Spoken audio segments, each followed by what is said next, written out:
Hola amigos, esta es la reflexión 68 y del ciclo Aprender a Pensar es la parte 20. Comienzo diciendo algo que es muy importante. A partir de ahora, las partes del ciclo Aprender a Pensar se van a hacer mucho más complejas. Por eso aconsejo a quienes buscan los conceptos básicos que empiecen por el primer video de Aprender a Pensar, el 1, el 2, el 3 y así sucesivamente. Si estoy diciendo que ya estoy en la parte 20, quiero prevenir que a partir de este momento va a aumentar la complejidad. Si hay conceptos que no se comprenden bien, recomiendo empezar de la clase 1 o la parte 1, 2, 3, 4 y así sucesivamente. Hago esta salvedad que es muy importante. Van a ser conceptos más complejos, más difíciles, más profundos. Aclarado este punto, que es muy importante,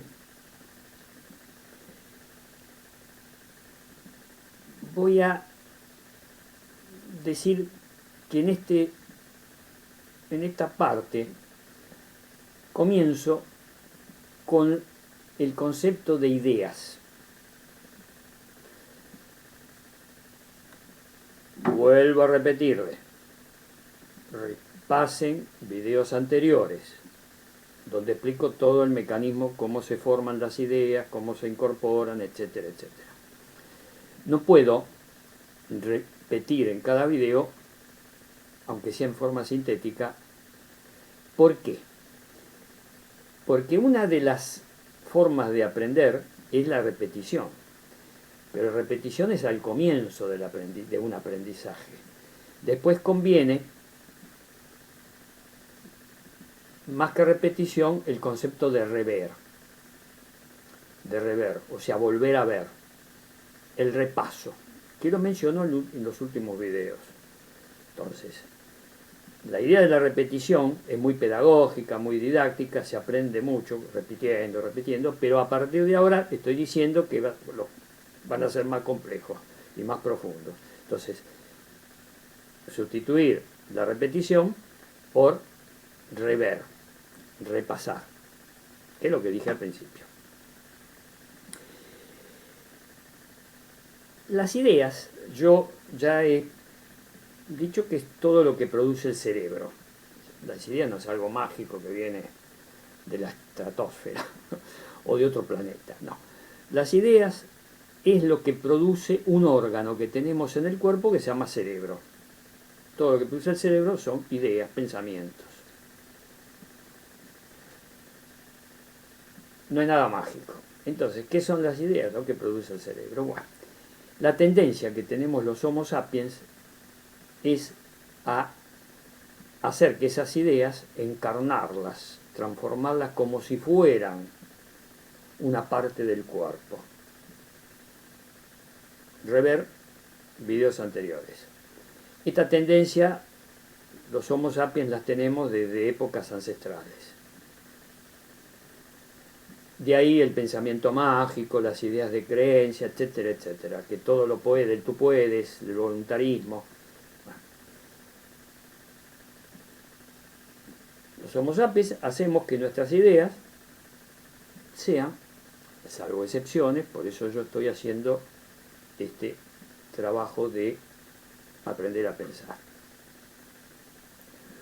Cuando nos damos cuenta que las ideas se pueden criticar, hacer la autocrítica, se pueden cambiar, que no es una parte del cerebro que hay que defender a ultranza, como si fuera el hígado, como si fuera... No, las ideas están supeditadas al ambiente, a la época que estamos viviendo. Y aquí voy a decir algo muy importante. Cuando analizamos hechos históricos y prehistóricos, tenemos que ubicarnos en esa época. Voy a dar un ejemplo muy sencillo, corto. Antes del invento y el descubrimiento de la electricidad, las personas de noche vivían a oscuras y encendían una vela o una hoguera, los homínidos prehistóricos, una hoguera, fuego. Existía la oscuridad antes de la electricidad. Incluso en la importantísima Revolución Francesa de 1789 en adelante, se iluminaban con velas, con fuego. No existía la electricidad. Tampoco existía, en todas las épocas hasta el invento, de el telégrafo, que fue lo primero que se inventó, y después el teléfono. Las comunicaciones. Las comunicaciones antes del telégrafo se hacían por mensajeros que iban a caballo de un lugar a otro. Los mensajes tardaban. Comprender esas épocas históricas. Cuando analizamos un hecho histórico, decimos, se equivocaron tal cosa, y se equivocaron, pero ¿qué técnicas tenían? ¿Qué tecnología tenían? Entonces, aprender a pensar es ubicarse en una época histórica. Cuando decís, se equivocaron, tales, porque hicieron, pero no tenían celulares, como tenemos nosotros. No tenían internet. Bueno, ubicarse en la época histórica. No repito. A partir de ahora se hace más complejo. Al eliminar el método pedagógico de la repetición de conceptos con distintas palabras, que es que utilicé hasta ahora, al eliminar eso, se hace más complejo. El que no entienda algo, vuelve para atrás, corta el video y vuelve para atrás. Y si están escuchando, hacen pausa y vuelven para atrás. Yo sigo adelante, cada vez más profundo, cada vez más difícil, más complejo. Estamos en la parte 20 de aprender a pensar. Bueno, las ideas se pueden cambiar. Ahora, ¿qué obstaculiza el cambio de las ideas? No solo que la internalizamos como si fuera un órgano de nuestro cuerpo, no yo, pero muchísimos seres humanos hacen eso, está el problema del egoísmo, el pensar solamente en uno mismo. El egoísmo en líneas generales, el pensar nada más que en uno, el no pensar en el otro, el no colocarse en el lugar del otro, el egoísmo. Muy importante el tema del egoísmo. Y si nos ubicamos en que muchas personas, muchos homo sapiens, hombres, mujeres, el género que ustedes quieran, practican el egoísmo. Eso se advierte, no necesito dar muchos ejemplos. Eso se ve en la realidad cotidiana. La gente, cada uno está en lo suyo, les cuesta comunicarse, incluso ahora con la facilidad que tenemos en las comunicaciones, les cuesta comunicarse, les cuesta hacer un mensaje de texto, de voz, llamar, usar el WhatsApp, las distintas tecnologías que tenemos en el siglo XXI. Yo tengo personas que me dicen que no se comunican, no piensan en ella, porque hay el egoísmo, cada uno está en lo suyo, y lo suyo es un mundo pequeño, el mundo pequeño del egoísmo. Esta frase me gusta. El mundo circunscripto del egoísmo. El encierro del egoísmo. Sigo con mis videos dando palabras claves, cabos sueltos, como me gusta decir a mí, pistas, desde un punto de vista detectivesco, pistas, vayan tomando las pistas que voy dando en todas estas partes de aprender a pensar. Dejo el egoísmo y voy a otro. Son varios temas que voy a tratar en esta parte 20, varios temas. Para entenderlos en profundidad, ver todo lo anterior, repasar lo anterior. Una cuestión importantísima que para mí es fundamental, a lo mejor yo estoy equivocado, si me dicen y piensan que estoy equivocado, pongan comentarios en este video, está equivocado, o estás completamente equivocado o medianamente equivocado. Para mí es muy importante la austeridad. vivir de manera austera. Vivir de manera austera no es lo mismo en la época actual, siglo XXI, que en el siglo XIX. No es lo mismo. No había electricidad, no había teléfono, no había comunicaciones. En el siglo XIX no había nada de la tecnología que tenemos en el siglo XXI. Entonces, vivir en forma austera en el siglo XXI significa tener lo mínimo como para vivir, estar satisfecho y no buscar el lujo. ¿Y por qué? Simplemente porque cuando nos morimos se acaba todo el lujo que tuvimos. Claro, me pueden decir, bueno, pero mientras estuvimos vivos disfrutamos del lujo. Disfrutamos. Ahí está la cuestión. Disfrutamos. Si las personas que se rodean de lujo disfrutan, obviamente no tienen el concepto de la austeridad. Porque la austeridad nos puede llevar a disfrutar de la austeridad. ¿Y qué es la austeridad en el siglo XXI? Tener una casa, alimentarse sanamente, vestirse de acuerdo a la estación del año, tener vivienda, tener educación, tener salud, garantizado todos estos derechos, son derechos. Y voy a volver al concepto del derecho natural. Derecho natural. Vivienda, salud, educación, justicia. Este es otro elemento que yo involucro dentro del derecho natural, que lo voy a tratar en profundidad en otro video. Hoy no voy a profundizar el tema de la justicia. Estoy en la austeridad. Todas esas cosas que estoy diciendo, esos derechos, forman parte de la austeridad. ¿Y qué se escapa de la austeridad? Y el pretender lujos desmedidos. Tengo una casa, ¿para qué quiero 2 casas? O 3 casas, o 4 casas, o un edificio. Eso es lujo. Ya entramos en el lujo, querer lucrar con el lujo. Y viene la codicia, que yo hablo siempre. La codicia. Repasar videos anteriores. Codicia. La codicia sobre bienes y sobre personas. La codicia sobre personas es el concepto de poder. El poder. Al final de este video voy a volver a retomar esta idea del poder. Quiero seguir adelante. Austeridad. Uno puede ser... ¿Cuál es el objetivo de la vida humana? Para mí el objetivo es ser feliz. Es el objetivo de la vida humana, ser feliz. ¿Se puede ser feliz en medio de lujos desmedidos que superan la austeridad de la época tecnológica actual? Y no sé feliz. ¿Por qué? Porque al tener esos lujos desmedidos se está dañando a alguien. Y si se está dañando a alguien, no sé feliz. Es una falsa felicidad la que tienen, por ejemplo, pongo un ejemplo, los súper ricos. Yo hablo mucho en mi video, los súper ricos. Ellos piensan que son felices. Yo pongo en duda, porque si felicidad es dañar a otros, perjudicar a otros, ser egoísta, pensar en uno mismo, no pensar en los otros, no ayudar, no generar solidaridad, si eso es ser feliz, bueno, es un concepto de la felicidad egoísta. Y la felicidad, en el concepto auténtico y profundo de la palabra, no puede ser egoísta.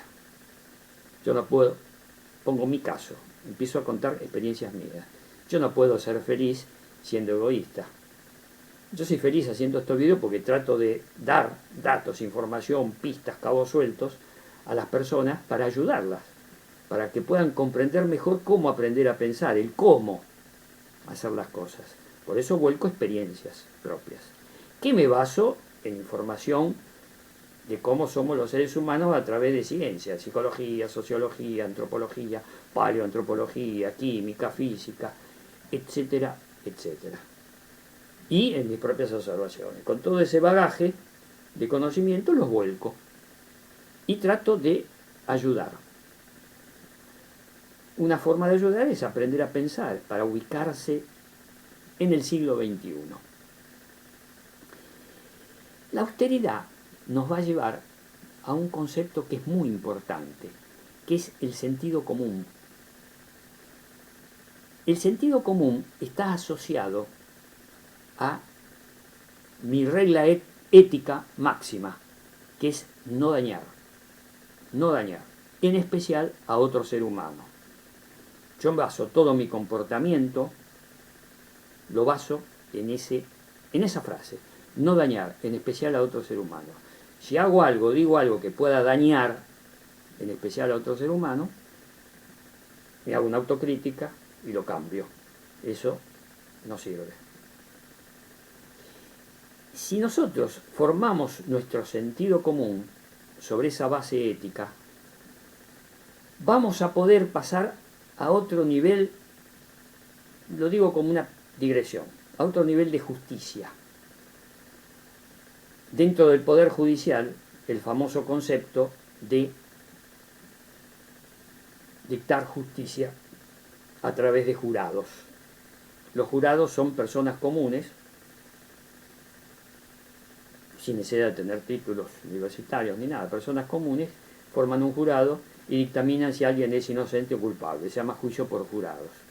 En muchos países del mundo se practica el juicio por jurado. Acá en la Constitución argentina está, creo que desde la reforma de 1994 está el juicio por... No, el juicio por jurado está de antes, está la Constitución antigua. Creo que lo toman de Estados Unidos en 1853.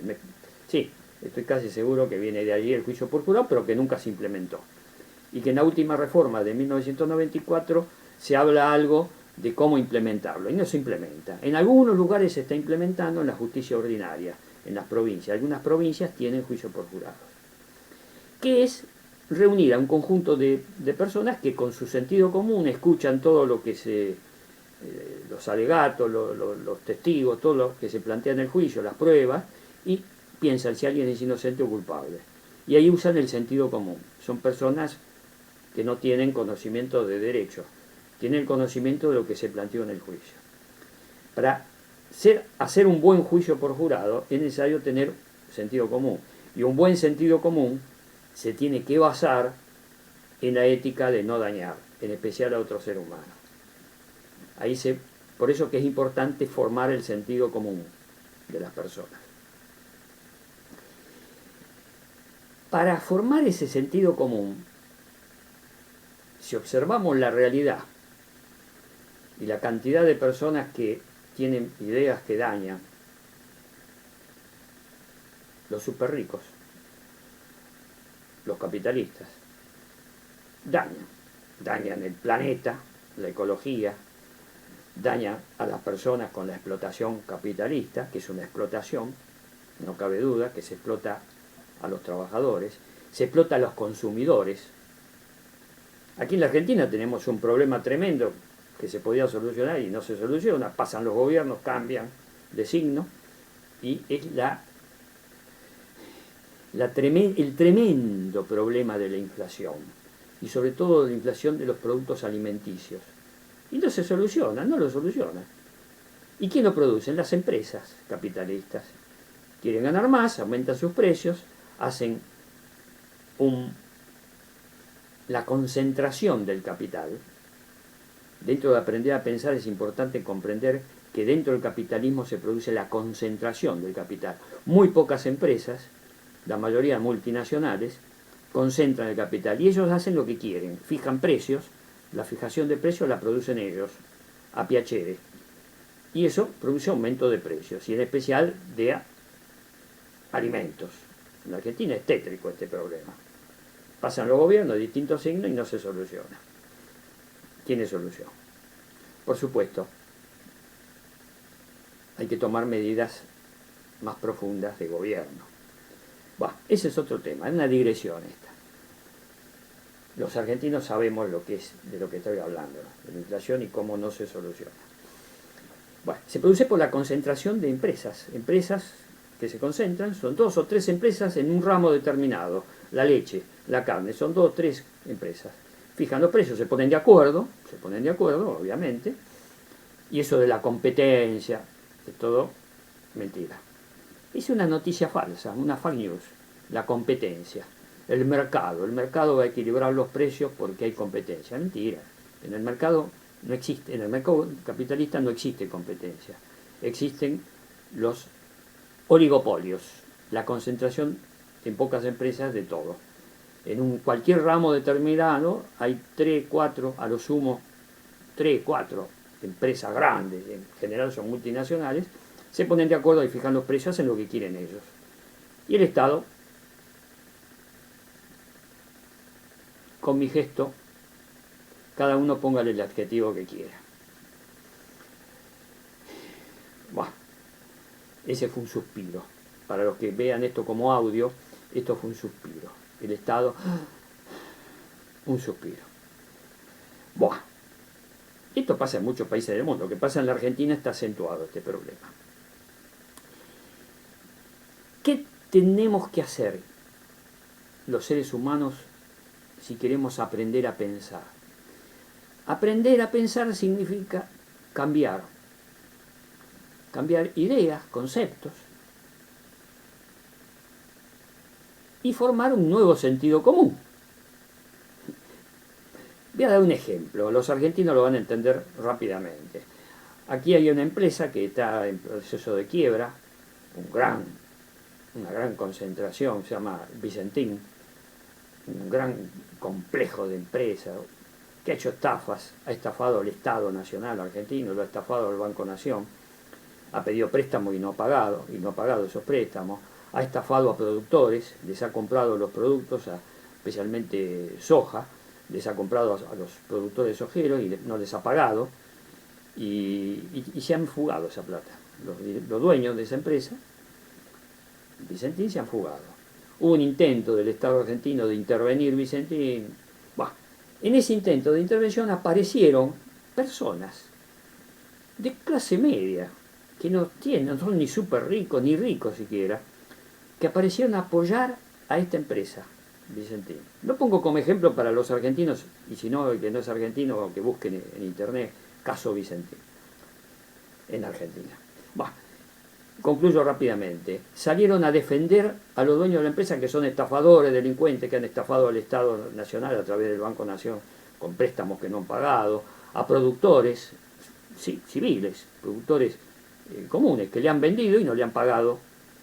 Han recibido la mercadería, la han procesado la mercadería, por ejemplo soja, han hecho aceite, han exportado, han hecho negocio y no le han pagado. Han dejado un tendal enorme de deudas y deudores. Y deudores no, acreedores. Han dejado deudas con productores, muchísimos productores que son acreedores de Vicentín. Vicentín está en proceso, está en juicio. El Estado no intervino, se lavó las manos y ahí está. Probablemente vaya a la quiebra y en la quiebra se va a cobrar, como han fugado el capital, han vaciado las empresas, han fugado. Es una estafa. El Estado no hizo nada. Intentó hacer, esto iba a decir, intentó hacer y aparecieron los defensores de Vicentín. Muchas personas eran de clase media, personas de clase media que defendiendo a estos estafadores y súper ricos. Defendiéndolo, usando su sentido común. Para el sentido común de estas personas que salieron a la calle a hacer concentraciones, manifestaciones, era defender a estos súper ricos, defender a los de arriba. Es decir, personas de abajo, de clase media, llamémoslo en forma más drástica, proletarios defendiendo a capitalistas. Esto se da. Proletarios que defienden a capitalistas. Lo defienden de manera expresa. ¿Y qué usan? Su sentido común. El sentido común de la mayoría de las personas, de muchas personas, digo la mayoría, muchas personas, está plagado de ideas falsas, de fake news, de prenociones, de pensamientos errados, equivocados, de argucias, de falacias. Les han hecho creer que esta empresa Vicentín iba a derramar su riqueza a ellos y nunca les va a llegar su riqueza. Y sin embargo lo defiende, tiene un sentido común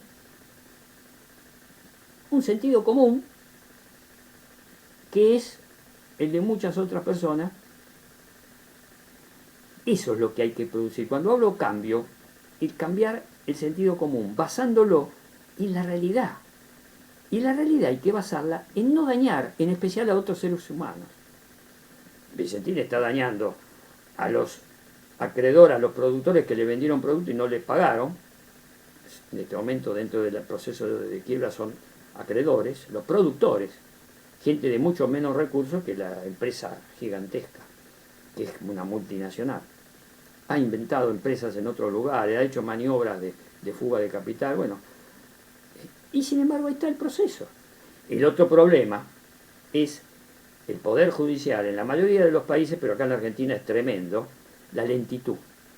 Hay juicios que hace 19 años, hay un juicio acá, el de Correo Argentino, que no le pagó un canon al Estado Nacional, y es un juicio que está en el Poder Judicial, por lo cual ni el Parlamento se mete, ni el Poder Ejecutivo se mete, porque hay independencia del Poder Judicial. Y ese Poder Judicial hace 19 años que tiene este proceso. ¿Cómo puede haber justicia?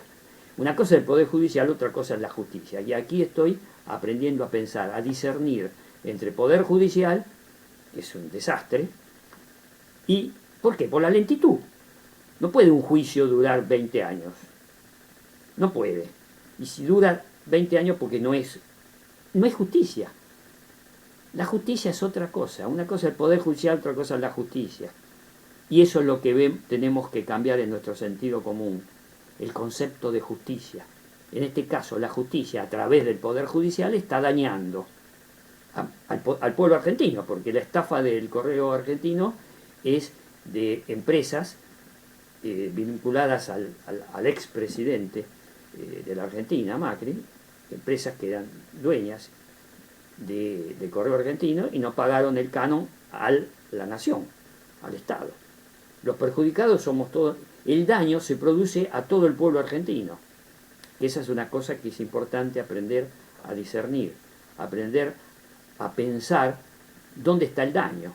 Aquí está el daño, a todo el pueblo argentino, nos están dañando a todos, a la sociedad, al Estado, a la sociedad y a los habitantes.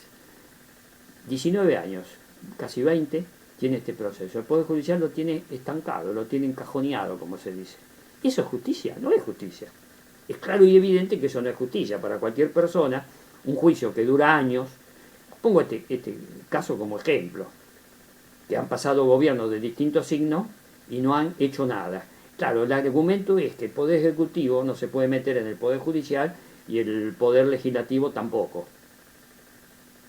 Por eso que hay que reformar la Constitución. Aprovecho para decir un cambio importante, es reformar las constituciones y acabar con eso de división de poderes absurda, porque es absurdo, no está dentro del sentido común, porque esa división de poderes está claro y evidente que está dañando.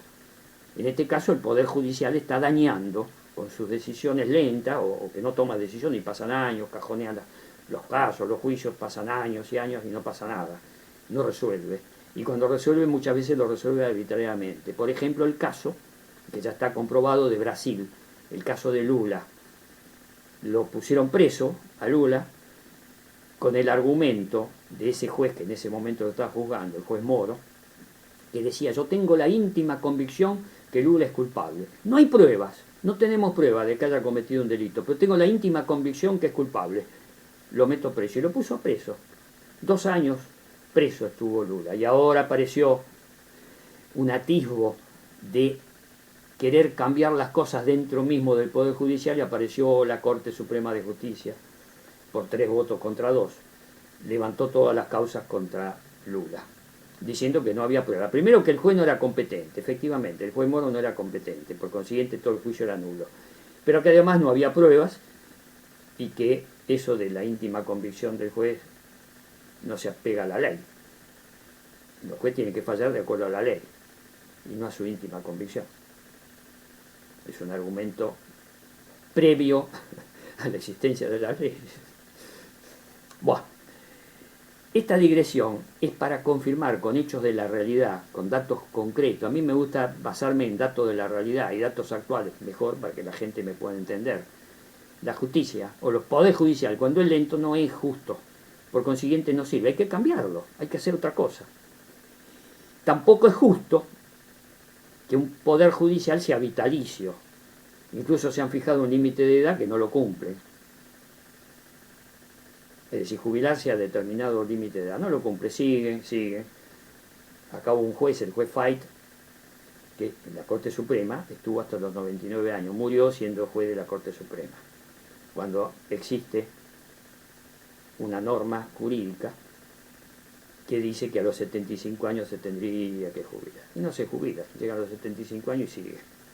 Basándose en argumentación, bueno, las argumentaciones leguleyas. Yo soy abogado, así conozco del tema.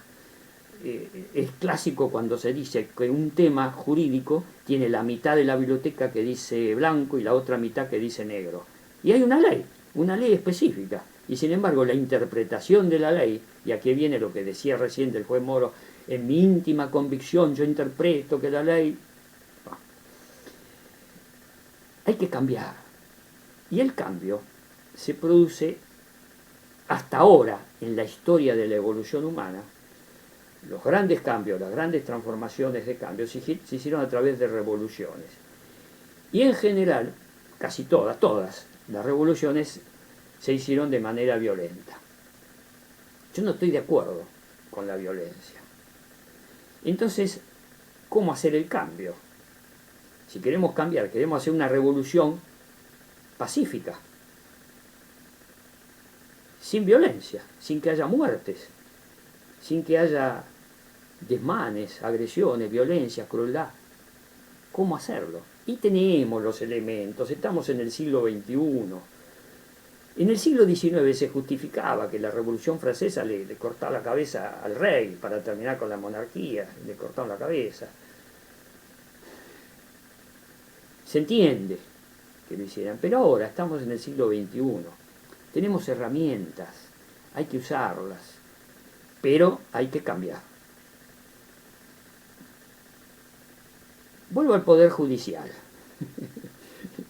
El Poder Judicial en la República Argentina tiene más del 80% de la población que dice que no funciona, que está en desacuerdo con el Poder Judicial. Así que no soy yo el único que lo dice. Ya el sentido común, ya como está el sentido común sin cambiarlo, ya la gente percibe que el Poder Judicial en la República Argentina no funciona.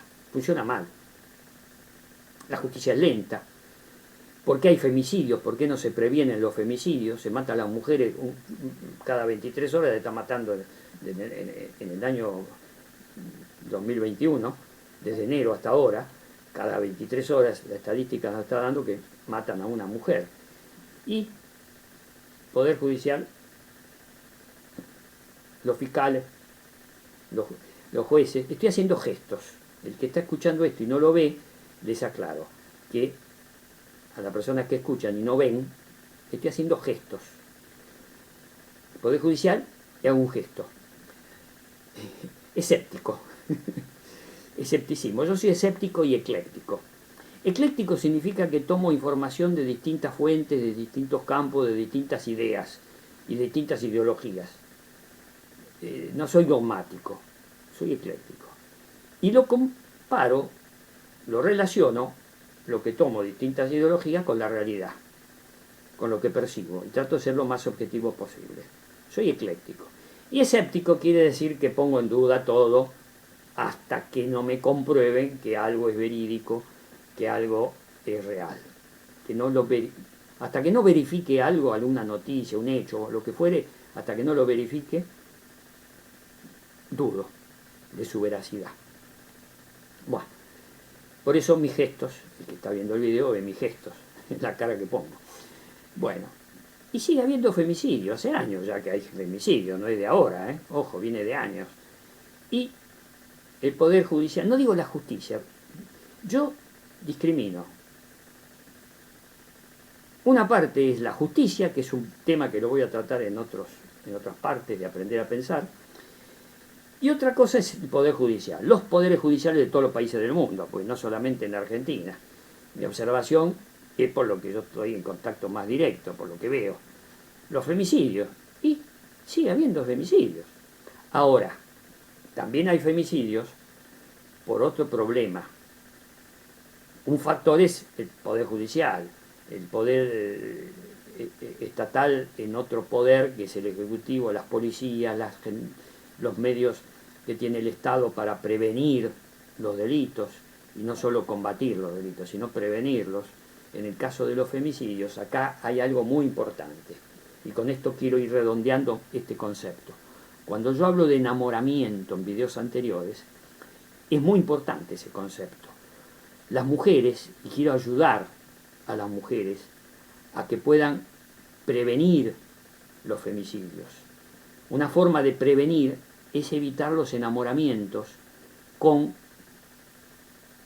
hombres, varones, que sean mujeres. Si la mujer es lesbiana, se hacen pareja con otra mujer que no sea violenta. Hasta ahora no se han dado casos de mujeres lesbianas que una mata a la otra. Entre mujeres hasta ahora es muy difícil, hay muchos casos aislados.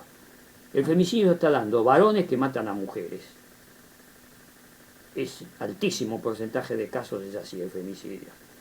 O sea que las lesbianas, entre las mujeres se respetan y el enamoramiento que se produce en las parejas lesbianas de mujeres no llega a matarse unas con otras. Discutirán, pelearán, se tratarán mal, se separarán, pero no se matan. Ojo, es muy importante ese dato, ¿eh? Lo estoy teniendo en cuenta ahora. En pareja de lesbianas no hay femicidios, o hay muy pocos, muy pocos. Las mujeres entre sí no se matan, salvo casi casos rarísimos. El femicidio será varones que matan a mujeres. Eso es de terror. Por eso mi recomendación para aprender a pensar cómo discernir entre los varones que son violentos. Y eso se descubre fácil. La violencia verbal. Cuando la pareja, el marido, la pareja, el compañero, lo que fuere, empieza a tratarla mal verbalmente, en lugar de debatir las cosas, se puede debatir de manera fuerte, debates así críticos, debates, pero no violencia.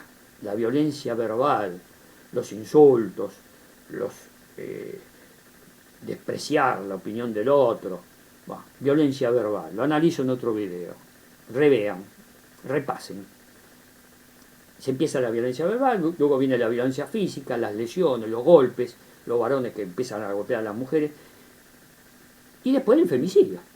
Entonces, aprender a pensar en las mujeres sería no enamorarse de personas, varones en la mayoría de los casos, que tengan esta característica. Generalmente son machistas, patriarcalistas, machistas, tienen una exageración de su personalidad varonil. Los varones dominan a las mujeres, tienen ese concepto, patriarcalistas.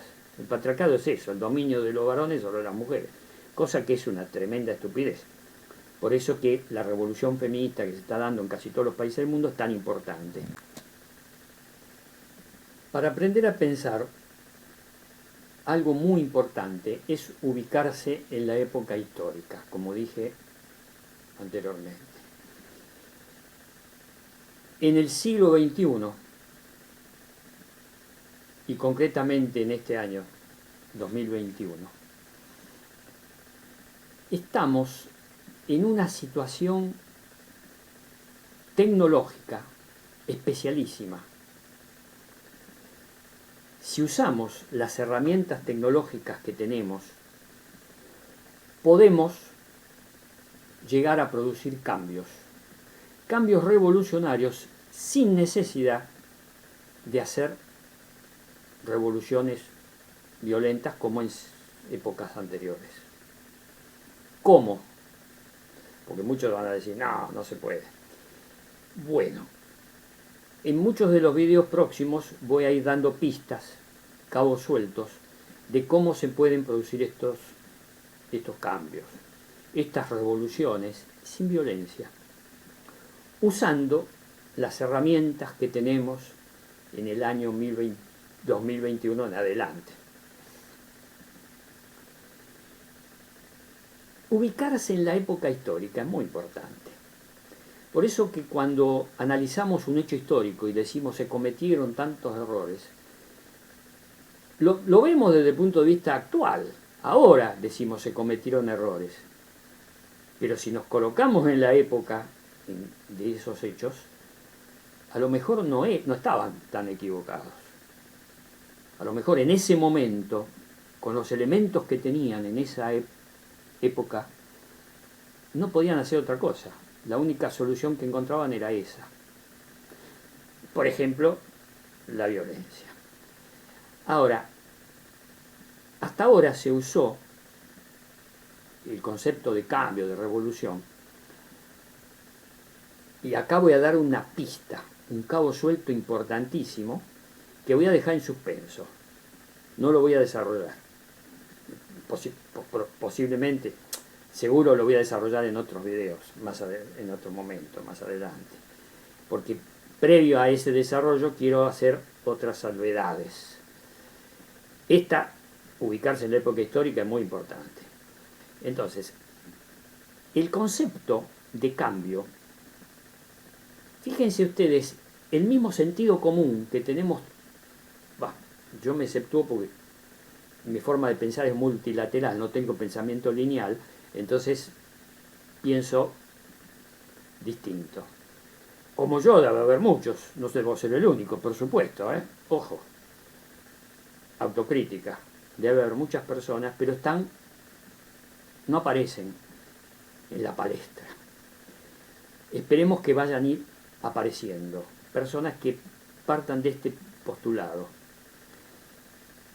Hasta ahora el cambio, la revolución, se concibe a través de este concepto, que yo lo asocio con la codicia sobre bienes y personas. La codicia sobre personas, el concepto de poder. Se puede hacer cambios conquistando primero el poder. Hay que tomar el poder por elecciones, por la fuerza, por golpe de Estado, por lo que fuere, y ahí a través del poder producir cambios, imponiéndolos al resto de la sociedad. Los que toman el poder, sea mucho o poco, lo que fuere, lo imponen al resto de la sociedad. Es decir, el cambio, la revolución a través de la toma del poder. Hasta ahora es así. Yo propugno otra cosa. Dejo en suspenso exactamente qué propugno, pero voy dando pistas, cabos sueltos. No es a través de la toma del poder ni de la violencia. He buscado otros mecanismos. El que siguió todos mis videos se va a dar cuenta que los otros mecanismos están a través de cambiar la manera de pensar. Ese es el mecanismo. Ahora, ¿cómo se hace esto? Ahí viene material para profundizar en otras partes de este ciclo de aprender a pensar. ¿Cómo? El cómo. Mi postulado es el cambio de manera de pensar, el cambio del sentido común. Y la pista que voy dando es partir del axioma ético de no dañar, en especial a otro ser humano. Si nosotros actuamos en nuestra vida privada, comenzamos a actuar en nuestra vida privada con conceptos éticos, no dañar, empezamos, por ejemplo, siendo austeros. Voy a dar un ejemplo de la realidad sin dar nombres. Hoy vi algo, en la Argentina es feriado, hoy se conmemora, el concepto es memoria, verdad y justicia, con respecto a los crímenes que hicieron la dictadura cívico-militar de 1976. Se cumplen 45 años de ese golpe de Estado que hizo tantos estropicios en la vida de dañó a muchas personas, los desaparecidos, los muertos, con las masacres que hicieron, y el problema económico. Entre ellos nacionalizaron la deuda externa privada, es decir, empresas que habían tomado créditos en el exterior, eran de crédito de las empresas, si las empresas no podían pagar tenían que quebrar. No. ¿Qué hizo este golpe de Estado? Nacionalizó esa deuda. Ahí empezó la deuda a crecer, la deuda externa argentina. Ojo, nacionalización de deuda privada. Eso hicieron en el golpe de Estado, además de matar a mucha gente, torturar y hacer los descalabros contra los derechos humanos. Por eso que se dice memoria, estoy refrescando la memoria, verdad, buscar la verdad de los hechos, y justicia. Y justicia es buscar a los culpables de todos estos. Hasta ahora se están juzgando a culpables militares, pero ¿cuántos culpables civiles Por eso siempre digo un golpe cívico-militar. Los cerebros de este golpe eran civiles, Martínez de Hoz y compañía, y empresarios, civiles. Y los militares eran ejecutores. El militar ejecutaba órdenes que venían de los civiles. Esa es la realidad. Los militares pensaban que ellos eran los cerebros. Ellos eran simples ejecutores. El militar tiene una visión de la realidad muy sesgada y muy difícil. Bueno, un día voy a analizar el modo de pensar de los militares, que se asocia al modo de pensar de los religiosos. Son dogmáticos, cerrados. El que manejaba la cosa eran civiles, los que manejaban eran civiles, por eso es golpe cívico-militar. Bueno, hasta ahora muy pocos son los cívicos, los civiles, que están siendo juzgados. Son pocos, no sé si habrá alguno. Bueno, en el aniversario de este hecho histórico se hicieron actos.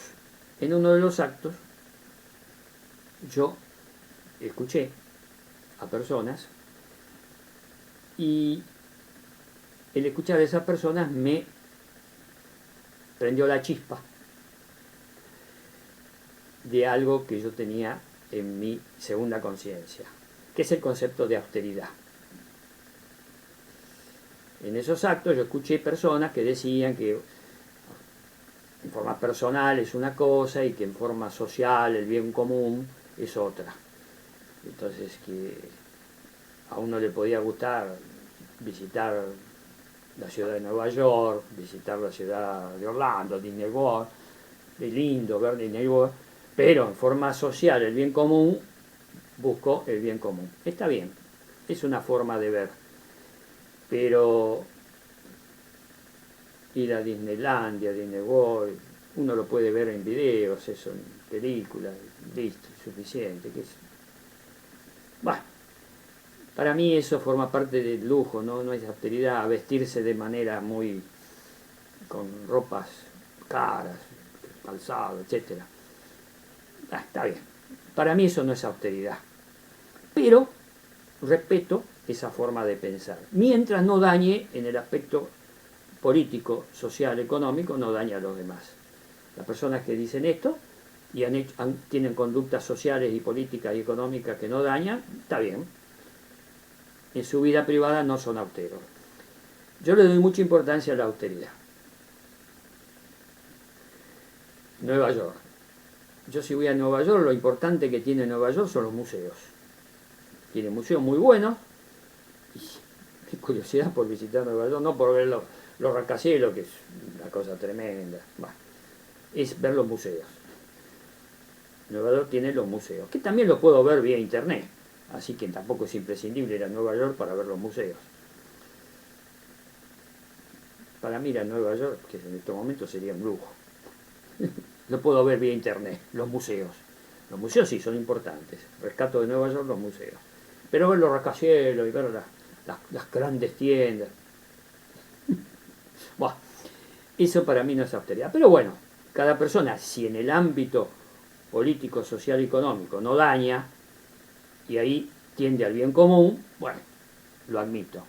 Serían compañeros de ruta. El mejor es el que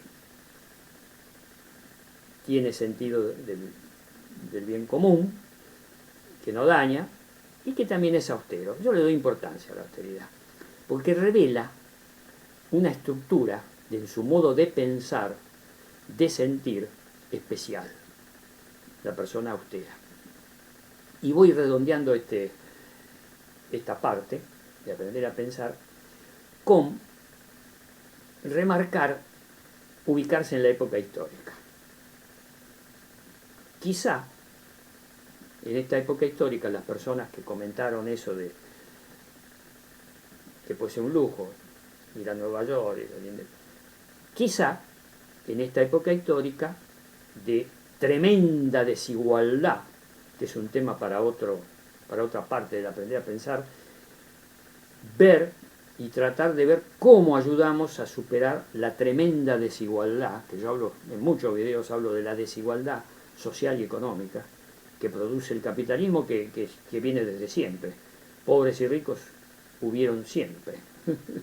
Incluso en épocas prehistóricas estaban los acumuladores y los que no podían acumular porque eran menos fuertes y ahí empezó el tema de la esclavitud, etc. Redondeo esta parte con el concepto importantísimo de ver lo que pasa ahora, en el año 2021. Tomar datos de la realidad, lo que pasa en el día a día, en lo cotidiano, estar al tanto de lo que pasa.